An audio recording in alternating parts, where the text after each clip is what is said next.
నిరీక్షణ prayer house మరియు centre సంఘముల తరపున మీ అందరికీ పునరుద్ధాన దినపు శుభాభివందనములు. ఈ దినపు దేవుని మాట విలాప వాక్యములు 2వ అధ్యాయం 19వ వచనం. ప్రభువు సన్నిధిని నీ హృదయమును కృమ్మరించుము.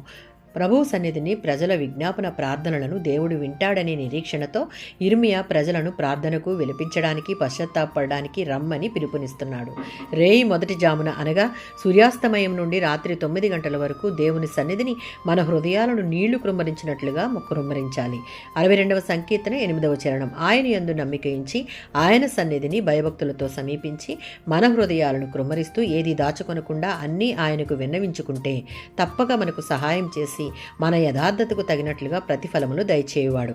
142వ సంకీర్తన 1-3 చరణాలలో దావీదు తనకు సంభవించినటువంటి ఆపద సమయాలలో, నిస్సహాయ స్థితిలో, నిరాశ నిస్పృహలు తనను ఆవహించిన వేళలలో ఏమాత్రం కృంగిపోక దేవుని అందు స్థిరమైన నమ్మికతో ఆయన సన్నిధికి చేరి దేవునికి మొర్రపెట్టుట చూస్తే అతనికి దేవునిలో ఉన్నటువంటి బలమైన విశ్వాసాన్ని మనం చూడవచ్చు. 141వ సంకీర్తన 1-2 చరణాలలో దావీదు అనునిత్యం దేవునితో ఆయన సన్నిధిని అనుభవించే ఆసక్తి కలిగిన వాడు కనుకనే దేవునితో తన సన్నిహిత సంబంధాన్ని కొనసాగించడానికి ఉదయ సాయంకాల సమయాలలో నియమానుసారంగా తన హృదయపూర్వకంగా మొరపెట్టేటటువంటి అభ్యాసాన్ని చేశాడు. మార్కు సువార్త 1:35లో ఉన్నట్లుగా యేసుక్రీస్తు సువార్త ప్రారంభ సమయంలో తన తండ్రికి ప్రార్థించుటలో గడపాల్సిన సమయానికి చాలా ప్రాధాన్యత ఇచ్చినట్లు ఈ వచనంలో మనం చూడవచ్చు.